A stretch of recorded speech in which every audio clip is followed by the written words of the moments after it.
ஒரு 10 நாள் முன்னாடி ட்ரம்ப் ஹோர்முஸ் நீரிணை மீண்டும் திறப்பதற்கான வாய்ப்பு இருப்பதாகலாம் நமக்கு அடையாளப்படுத்தினார். ஆனால் அது நடக்கலை. அதுக்கு பிறகு 2 முறை ஹோர்முஸ் நீரிணை இலக்குகளை அமெரிக்கர்கள் தற்காப்புக்காக தாக்குனதா சொன்னாங்க. ட்ரம்ப் நெத்தன்யாவுக்கு ஃபோன் செஞ்சு ஃபோனில் கடுமையாக கண்டிச்சார்னு கூட ஒரு தகவல் அவரே ஒத்துக்கிட்டு இருக்காங்க. என்னால் தான் நீ சிறைக்கு போகாது தப்பிச்ச கிரேசின்னு சொன்னேன். மேலேயும் அவர் கெட்ட வார்த்தைகளெல்லாம் பேசுவது என்பது அந்த ஒப்பந்தத்தினுடைய முக்கியமான கருத்து என்னன்னா, ஹெஸ்பொல்லா தாக்காத வரைக்கும் இஸ்ரேலியர்கள் தாக்குவதில்லை. இப்போ இவ்வளவு நாள் இந்த பேச்சுவார்த்தைகள் எதனால் ஒரு தேக்க நிலை வந்துச்சுன்னா, தெற்கு லெபனான் மீது இஸ்ரேலியர்கள் அமெரிக்கா இராணுவம் ஈரானோட தீவு ஹெஸ்மா ஐலாண்டை அட்டாக் பண்ணியிருக்காங்க. அது எந்த அளவுக்கு சார் முக்கியத்துவம் ஈரானுக்கு? நான் பெருசாக இதை பற்றி கவலைப்பட மாட்டேன். ஏன்னா இந்த உரசல்கள் இந்த பொருளாதாரத்தை எப்படி சார் ஈடுகட்டுறாங்க ஈரான்? ஏன்னா அவங்களுக்கு நிலையான மற்ற நட்பு நாடுகளும் இல்லை. அவங்களுடைய பொருளாதாரம் ரஷ்யா மீது நடத்தக்கூடிய தாக்குதல்கள்லாம் நீங்கள் பார்த்தீங்கன்னா, கடையில் போய் இளைஞர்கள், உங்களை மாதிரி இளைஞர்கள் அங்கே இந்த ட்ரோன் செய்வதற்கான சின்ன சின்ன பொருட்களை அங்கேருந்து வாங்கிட்டு வீட்லேயே அந்த ட்ரோனை செஞ்சு ஒரு $100 $9,500 அந்த ட்ரோன் அவர்களால் செய்ய முடியுது. அவர்கள் பீட்டர்ஸ்பர்கில் ஒரு பெரிய தாக்குதலை நடத்தியிருக்கிறார்கள். உள்ளே போய் தாக்குற அளவுக்கு பெரிய தேக்க நிலை முட்டுக்கட்டை ரஷ்யர்கள் இன்னும் சொல்ல போனால் பின்தள்ளப்படுகிறார்கள். இப்போ சமீப காலங்களில் இந்த போர் யுக்ரைனுக்கு சாதகமாக போவதாக நமக்கு கிடைக்கிற தகவல்கள், மேற்குலக நுண்ணறிவு தளங்கள் சொல்றதெல்லாம் என்னன்னா, ஒரு நாளைக்கு 500 பேர் இறக்கிறதா சொல்றாங்க இந்த போர், உக்ரைன் ரஷ்யா போர். ஆமாம், அது நம்புறதுக்கு எனக்கு சிரமமாக இருக்குது. ஆனால் ஈரானின் உச்ச தலைவர் எங்கே சார் இருக்காரு? அமெரிக்கா, இஸ்ரேல் இதுக்கெல்லாம் அப்பாற்பட்டு அவர் இருக்கிற பதவி இருக்கிறாரு. அவர் எப்போ சார் வெளியே வருவார்? இல்லை, அவர் உயிரோடு இருக்காருன்ட்டு முதல்ல முந்தா நாள் மார்க்கோ ரூபியோ அமெரிக்க வெளியுறவு அமைச்சர் நமக்கு சொல்லியிருக்கார். அவருக்கு ஒரு கால் போயிடுச்சு, செயற்கை கால் பொருத்த வேண்டிய நிலை இருக்கிறது. ஒரு கண் அவருக்கு நிறைய பழுதாயிருக்கு, முகம் விகாரமாயிருக்கு. அவர் சரியாகி வந்துட்டார்னா இன்னும் அதிகமாக அவர்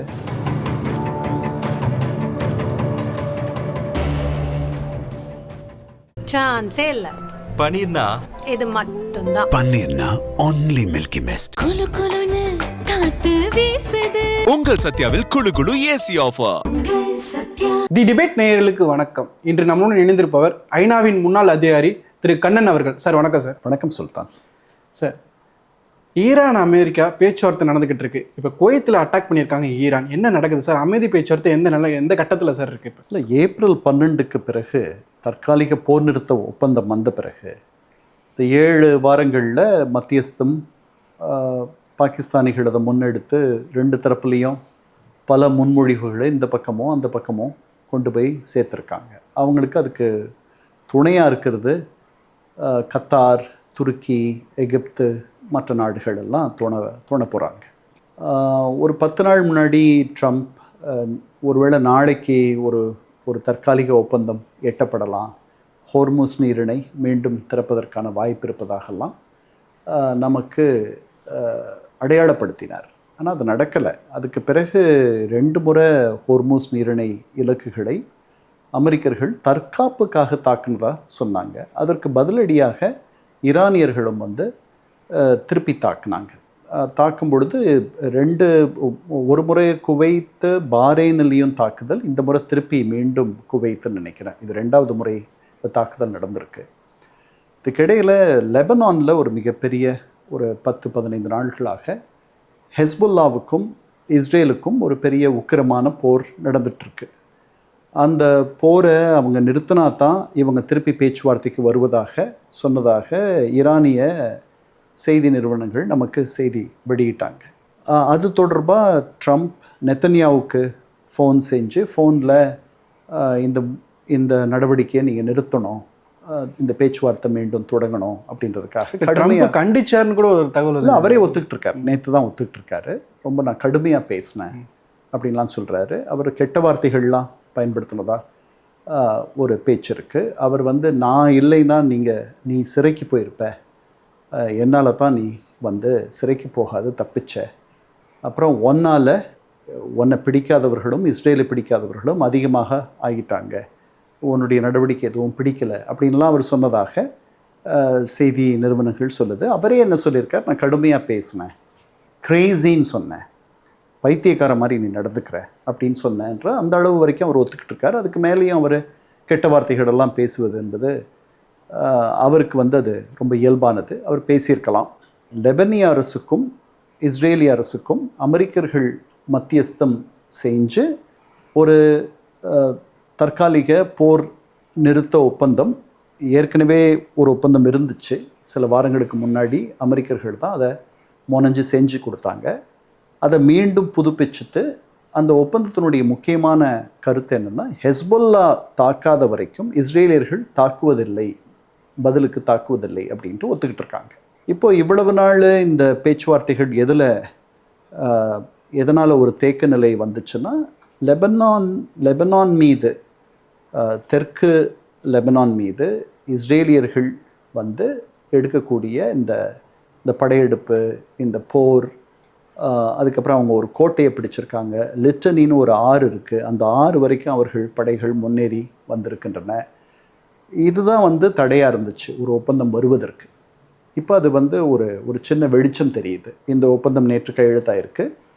இப்போது இதனுடைய சுமையை வந்து இந்த ஒப்பந்தம் தொடர்ந்து நடக்கணும், இதுக்கு இருந்து தடையை நீக்குவதற்கான சுமை வந்து இப்போ ஈரானியர்கள் மீது சுமத்தப்பட்டிருக்கு. இப்போ ஈரானியர்கள் அவர்களுடைய பதிலிகளாக ப்ராக்சிஸாக இருக்கக்கூடிய ஹெஸ்பொல்லாவுக்கு நீங்கள் தாக்காதீங்க, நீங்கள் தாக்குனீங்கன்னா இந்த இஸ்ரேலியர்கள் தொடர்ந்து உங்களை தாக்குவாங்க, நீங்கள் தாக்காத வரைக்கும் உங்களை தாக்குவதாக இல்லை அப்படின்னு இந்த ஒப்பந்தத்தில் அவர்கள் ஒத்துக்கிட்டு இருக்காங்க. அதனால் நீங்கள் தாக்காதீங்க, நாங்கள் அமெரிக்கர்களோட ஒரு ஒப்பந்தத்தை எட்டுவதற்கு ஏது பண்ணுங்க, உதவி பண்ணுங்க அப்படின்னு சொல்ல வேண்டிய நிலையில் இருக்காங்க.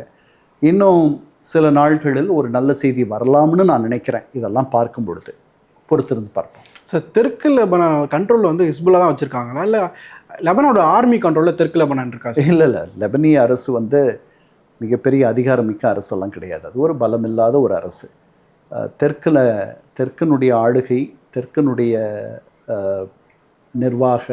நிர்வாகம்னு சொல்ல மாட்டேன், ஆளுகை, அது வந்து முழுமையாக ஹெஸ்பொல்லா டாமினேட்டுன்னு சொல்லுவாங்க ஆங்கிலத்தில், அந்த மாதிரியான ஒரு இடம். அதனுடைய ஆதிக்கம் மிகுதியாக இருக்கக்கூடிய ஒரு இடம். சார், அமெரிக்கா இராணுவம் வந்து ஈரானோட தீவு ஹெஸ்மா ஐலாண்டை அட்டாக் பண்ணியிருக்காங்க. அது எந்த அளவுக்கு சார் முக்கியத்துவம் ஈரானுக்கு? ஏன்னா அங்கிருந்து தான் படைகளை அனுப்பி அட்டாக் பண்ணுறாங்க, ஹார்மூஸை கண்ட்ரோல் பண்ணுறதே அந்த முக்கியமான தீவு தான் அப்படின்றாங்க. இல்லை, அதுதான் 2 கப்பல்களை 2 படகுகளை மூழ்கடித்துட்டாங்க அமெரிக்கர்கள். எனக்கான இந்த சின்ன சின்ன சச்சரவுகள், அதாவது ஸ்கர்மிஷஸ்ன்னு சொல்லுவாங்க ஆங்கிலத்தில், இந்த உரசல்கள் நான் பெருசாக இதை பற்றி கவலைப்பட மாட்டேன். ஏன்னா இந்த உரசல்கள் வந்து 2 தரப்புலேயும் அவங்களுடைய பேரத்தினுடைய வலிமையை கூட்டுவதற்காக அவர்கள் எடுக்கக்கூடிய நடவடிக்கை அப்படின்ற மாதிரி ஒரு கருத்து இருக்குது.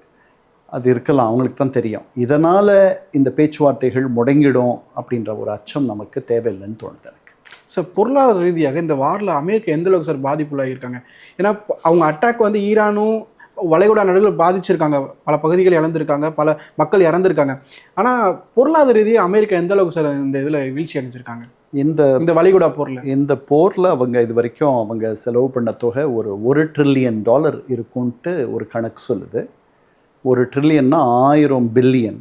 1 பில்லியன் என்பது வந்து இன்னைக்கு விலைக்கு 9500 கோடி ரூபாய். இப்போ நீங்கள் கணக்கு போட்டு பாருங்கள்.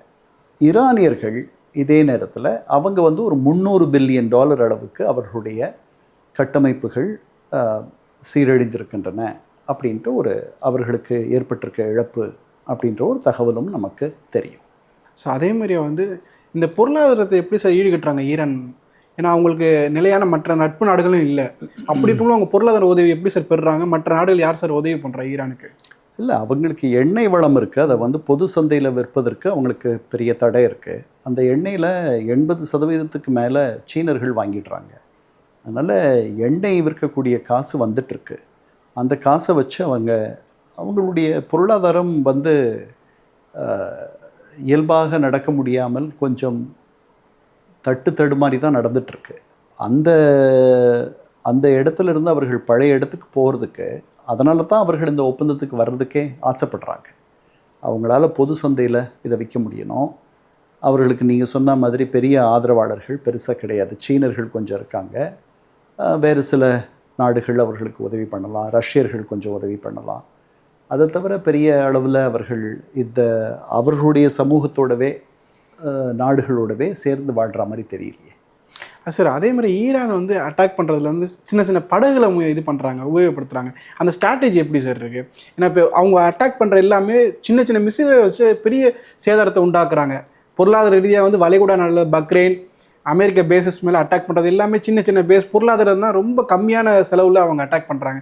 எப்படி சார் பார்க்குறீங்க? இல்லை, அதை தான் யுக்ரைனும் பண்ணுது. ரஷ்யா மீது நடத்தக்கூடிய தாக்குதல்கள்லாம் நீங்கள் பார்த்தீங்கன்னா, கடையில் போய் இளைஞர்கள், உங்களை மாதிரி இளைஞர்கள் வந்து அங்கே அந்த ட்ரோன் செய்வதற்கான சின்ன சின்ன பொருட்களை அங்கேருந்து வாங்கிட்டு வந்து வீட்லேயே அந்த ட்ரோனை செஞ்சு ஒரு $100 ஒரு $100 $9,500 அந்த ட்ரோன் அவர்களால் செய்ய முடியுது.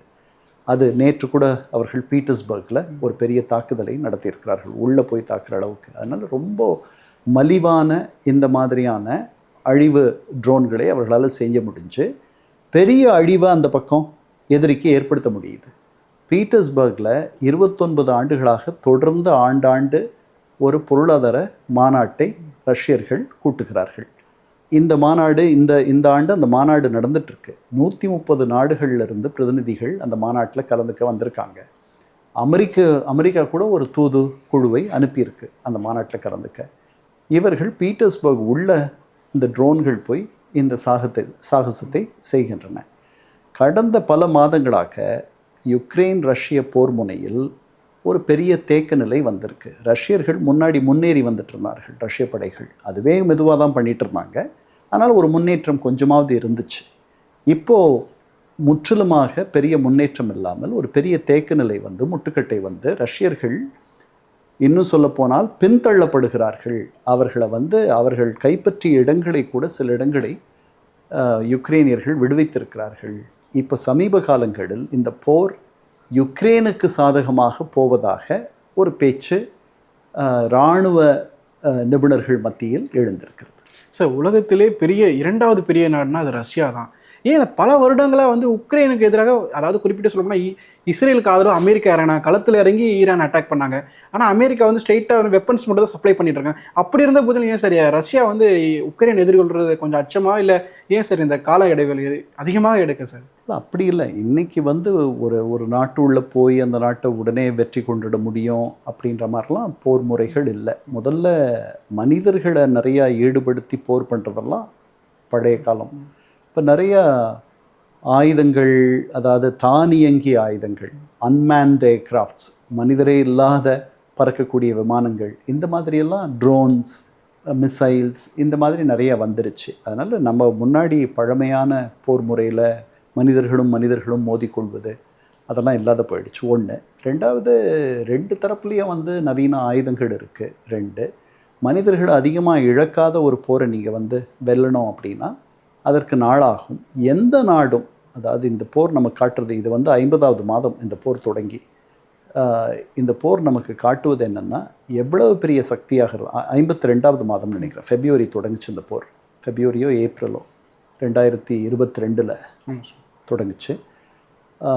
இந்த போர் நமக்கு காட்டுறது என்னென்னா எவ்வளோ பெரிய சக்தியாக இருந்தாலும் ஒரு தங்களுடைய நாட்டை பாதுகாக்கணும்னு நினைக்கிற ஒரு எழுச்சி கொண்ட மக்கள் மத்தியில், வீறு கொண்ட மக்களை எதிர்த்து வேகமாக ஒரு வெற்றியை காண முடியாதுன்றது தான். இப்போது இந்த தேக்க நிலை வந்திருக்கிறதுனால போர்க்கால அந்த போர் எல்லைகளில், ஃப்ரண்ட் லைன்ஸில் பேச்சுவார்த்தைக்கு முதன்முறையாக ரஷ்யர்கள் ஒருவேளை அமெரிக்கர்கள் மத்தியஸ்தம் செய்தால் வருவதற்கான வாய்ப்பு இருப்பதாக சொல்பவர்கள் உண்டு. பல நாட்களில் வந்து ரஷ்யா வந்து முன்னெடுத்து போர் செஞ்சுக்கிட்டு இருக்காங்க, போர் படிச்சுருக்காங்க. அவங்க என்ன சார் மெதுவாக ஒரு கேம், ஒரு செஸ் பிளே விளாண்டுட்டு இருக்காங்களா, ஒரு டைரெக்டாக அட்டாக் பண்ணி அவங்கள்ட்ட இருக்கிற வெப்பன்ஸ், அதிகமான அணு ஆயுதங்கள் முதற்கொண்டு அணு ஆயுதம் யூஸ் பண்ணாட்டி கூட பல வெப்பன்ஸ் அவங்க தான் சப்ளை பண்ணிட்டு இருக்காங்க மற்ற நாடுகளுக்கெல்லாம். அது ஏன் சார் அவங்க அட்டாக் வந்து ஒரு ஸ்ட்ரெயிட் அட்டாக்காக இருக்காம அப்படி ஒரு சின்ன ஒரு கேம் விளாட்ற மாதிரி விளாண்டுக்கிட்டு இருக்காங்க உக்ரைனை? இல்லை, அப்படி இல்லை. அவர்கள் ஏற்கனவே போர்க்கால போர் இழப்புகள், மனித உயிரிழப்புகள் நிறையா இருக்குது.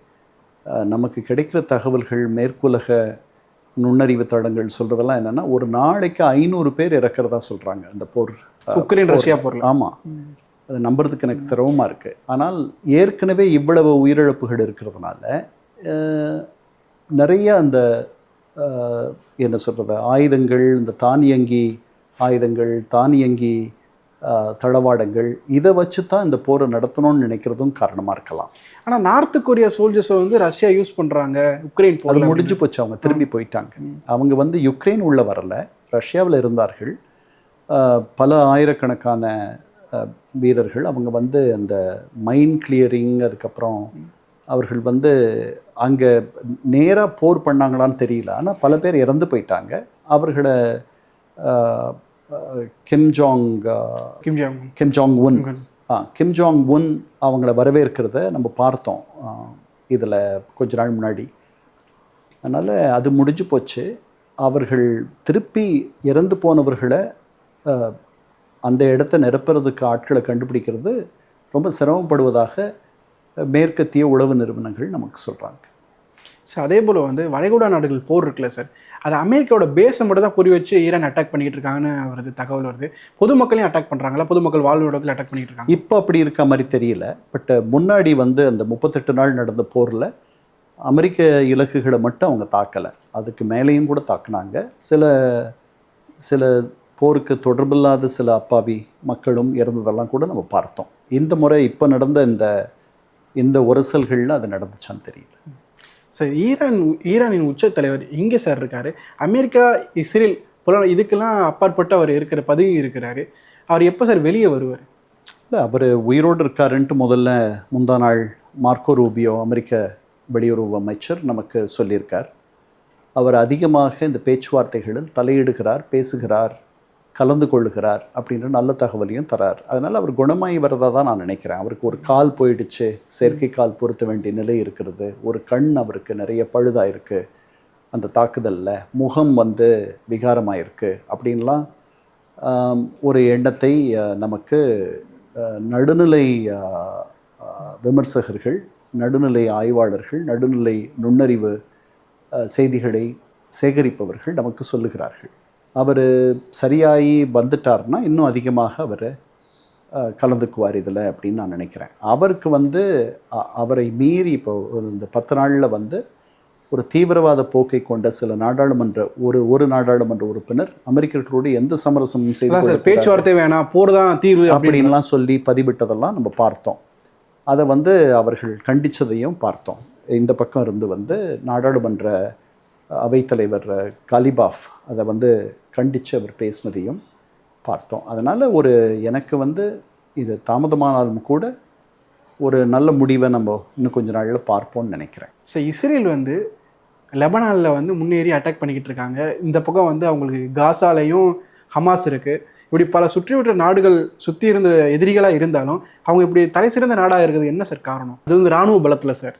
இராணுவ பலத்திலேயே அதே உளவு அமைப்பில் வந்து அவங்க மற்ற நாடுகளை கம்பேர் பண்ணையில் இஸ்ரேல் வந்து அந்த உளவு அமைப்பில் ஸ்ட்ராங்காக இருக்காங்க அப்படின்றாங்க சார். எப்படி சார் வந்துச்சு? இல்லை, அவங்க சுற்றி இருக்கிற நாடுகள்லாம் அவர்களுக்கு இவ்வளவு நாள் பகை நாடுகளாக இருந்தார்கள். இவ்வளவு பகைவர்கள் இருக்கும் பொழுது நீங்கள் இன்னும் ரொம்ப விழிப்பாக இருக்கணும். அப்படி அவர்கள் எல்லாரும் பயிற்சி பெற்றிருக்கிறார்கள்.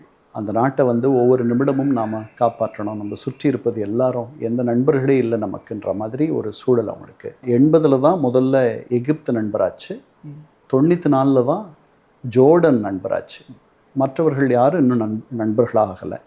நண்பர்களாகியிருக்கிற ஒரு புது 3 பேர் ஐக்கிய அரபு அமீரகங்கள், அதுக்கப்புறம் மொரோக்கோ, பாரெயின், இவங்கெல்லாம் தள்ளி இருக்காங்க, பக்கத்தில் இல்லை. அண்டை நாடாக இருக்கிறவங்க பல பேர் ஜோர்டன் தவிர, எகிப்து தவிர வேறு சில நாடுகளும் பக்கத்தில் இருக்காங்க. அவர்களெல்லாம் இவர்களுக்கு பெரிய சிரியா இருக்குது. சிரியா வந்து ஒரு எதிரி நாடு தான். இன்னும் ஈராக் பக்கத்தில் இருக்குது, அது ஒரு எதிரி நாடு தான். ஈராக்குக்கு பக்கத்தில் ஈரான் இருக்குது, அது ஒரு மிகப்பெரிய எதிரியாக அவர்கள் கருதுகிறார்கள். அதனால் அதீதமாக அவர்கள் விழிப்போடு இருக்கணும்னு நினச்சி அந்த காரணத்தினால அப்படி இருக்கலாம். பல தகவல்களை பகிர்ந்ததுக்கு ரொம்ப நன்றி சார்.